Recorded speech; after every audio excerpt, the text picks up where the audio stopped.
मित्र किसी भी व्यक्ति को दरिद्र बना देने वाला कुछ नहीं होता।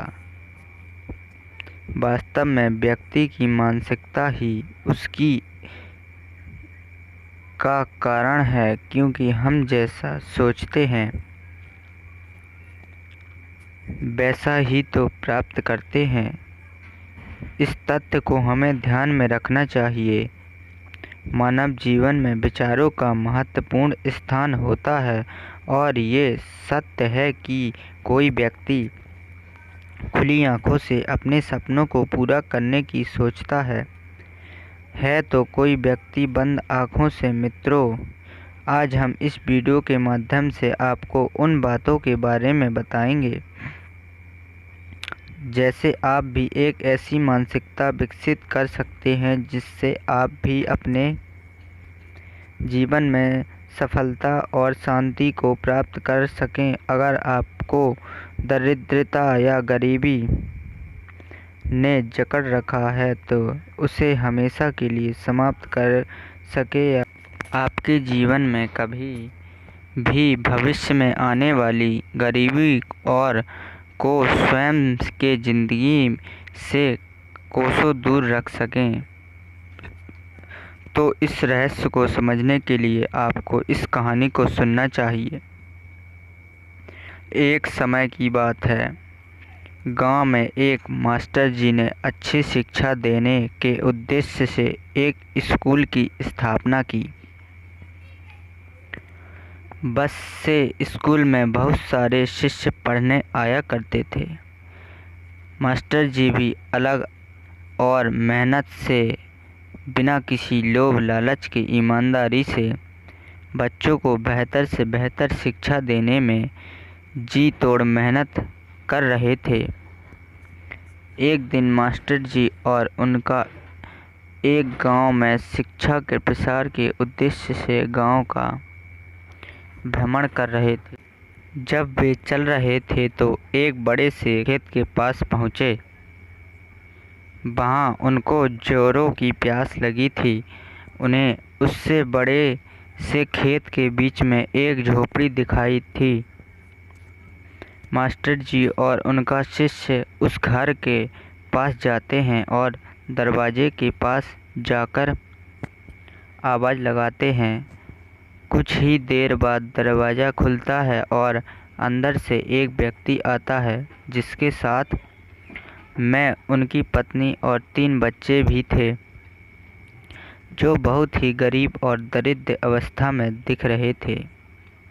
वो बहुत ही पुराने और फटे हुए कपड़े पहन रखे थे। मास्टर जी उन लोगों से विनम्रता भरी आवाज़ से पूछते, क्या हमें पीने के लिए पानी मिल सकता है? क्या वो व्यक्ति अंदर से पानी लेकर आया है? जैसे मास्टर जी और उनका शिष्य अपनी प्यास बुझाते, फिर अचानक मास्टर जी उस व्यक्ति से कहते हैं, आपका खेत तो बहुत बड़ा है, परंतु इसमें कोई फसल नहीं है। इसके बाद ये लोग अपने कामकाज के बारे में बताते हैं। मास्टर जी इस बात को सुनकर सोचते हैं और कहते हैं, आज की रात हम यहीं रुक जाते हैं। फिर मास्टर जी उस व्यक्ति से रुकने की अनुमति मांगते हैं और वो व्यक्ति मान भी जाता है और मास्टर जी और उनका शिष्य वहीं ठहर जाते हैं। आधी रात की बात हो चुकी थी। तभी अचानक मास्टर जी नींद से जग उठते हैं और अपने शिष्य के काम में जाकर एकदम से धीरे से आवाज़ कहते हैं, अब हमें यहाँ से चलना चाहिए और इसी और चलना चाहिए। इसके बैल को भी साथ लेकर जाना चाहिए। जंगल में एक किसी दूसरे व्यक्ति के यहाँ छोड़ देना है। मास्टर जी के इस प्रकार की बातों के कारण शिष्य थोड़ी देर तक अचंभित हो गया, क्योंकि यही तो मास्टर जी हैं जो इतना ज्ञान दिया करते थे, परंतु आज पहली बार किसी के साथ गलत करने की सलाह देते हैं। ऐसा कैसे हो सकता है? लेकिन शिष्य मास्टर जी की बातों का अवहेलना तो नहीं कर सकता था। आखिरकार भी मास्टर जी और शिष्य जंगल की ओर बढ़ते हैं। जब उन्होंने उसके बैल को कहीं दूर ले जाकर एक दूसरे व्यक्ति के यहाँ छोड़ दिया जहाँ उस बैलों के पास आना तो बहुत मुश्किल था। उसके बाद मास्टर जी और शिष्य वहाँ से निकल जाते हैं। लेकिन शिष्य हमेशा सोचता रहता था कि आखिरकार मास्टर जी ने उससे भले आदमी गरीब और इंसान के साथ ऐसा क्यों किया। लगभग 10 वर्ष बीत जाते हैं और वह खुद एक बड़ा व्यापारी बन जाता है।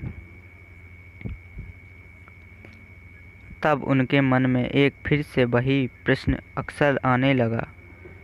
फिर एक दिन उसने सोचा कि क्यों ना उसी गरीब व्यक्ति से मिला जाए जिसकी बालों को हमने किसी और के यहाँ छोड़ दी थी और उससे आर्थिक सहायता दे दूँ जिससे उसका जीवन खुशहाल बन सके। इस सोच के साथ वो निकल पड़ा और कुछ ही समय में उस व्यक्ति के पास पहुंच जाता है। लेकिन वहां का दृश्य देखकर वह चौंक जाता है क्योंकि अब उस खेत में कई पेड़ पौधे के साथ साथ कई प्रकार की फसल भी थी। लेकिन वहां उस झोपड़ी के बजाय एक विशाल और सुंदर महल था। इसे देखकर शिष्य के मन में विचार आता है कि शायद वो व्यक्ति सब कुछ बेचकर इस जगह बस गया होगा। और यही सोचते हुए वो फिर से उस व्यक्ति के पास जाकर कहता है, शायद आप मुझे नहीं पहचानते। कुछ वर्ष पहले हम एक दिन मिले थे। तब वो व्यक्ति कहता है, मैं आपको कैसे भूल सकता हूँ। अब तो उस दिन बिना बताए ही यहाँ से चले गए थे। उसी दिन हमारे बैल भी पता नहीं कहाँ चले गए थे जो आपसी नहीं आए। कुछ दिनों तक वे बहुत परेशान था। कुछ समझ नहीं आ रहा था कि अब क्या करें। परंतु जीवन जीने के लिए कुछ ना कुछ तो करना ही भी ज़रूरी है। परंतु जीवन इसलिए मैं लड़कियों को काट कर बेचने का काम शुरू किया। जो भी मुझे मिलने उन्हें मैं अपने खेतों में लगाकर फसलें उगा ली। मैं जी तोड़ मेहनत किया क्योंकि मुझे इस तरह खेती करने में बहुत ज़्यादा मन लग रहा था।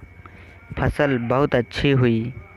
जैसे मैंने फसलों के बीच बगीचे में लगा दिया और बगीचे में बहुत अच्छे फल आए। इस तरह से मैंने बहुत सारे फल बेचे और फिर फलों को सालों तक बेचा। मैं आज भी शहर का सबसे बड़ा व्यापारी बन गया हूँ।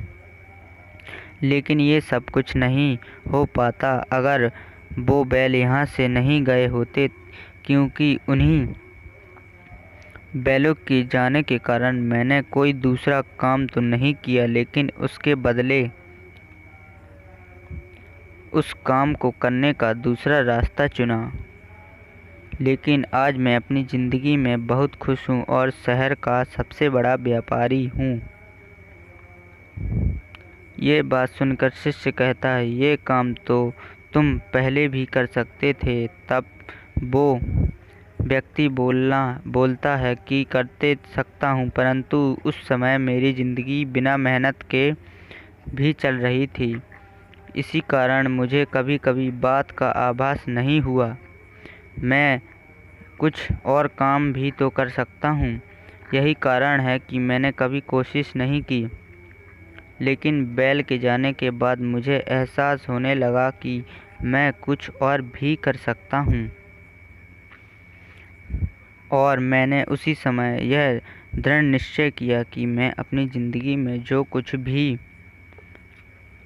करूँगा वो मैं अपने बल पर करूँगा और अपने काबिलियत के दम पर करूँगा।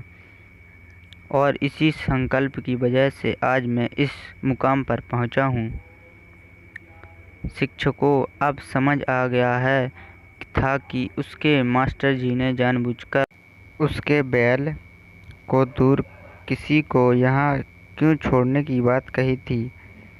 दरअसल मास्टर जी ने देखा कि वो गरीब और आलसी व्यक्ति अपनी मानसिकता के कारण गरीब बना हुआ है, क्योंकि एक तो ना तो वो अपने परिवार की अच्छे से देखभाल कर रहा था और ना ही उसके बैलों की देखभाल कर रहा था।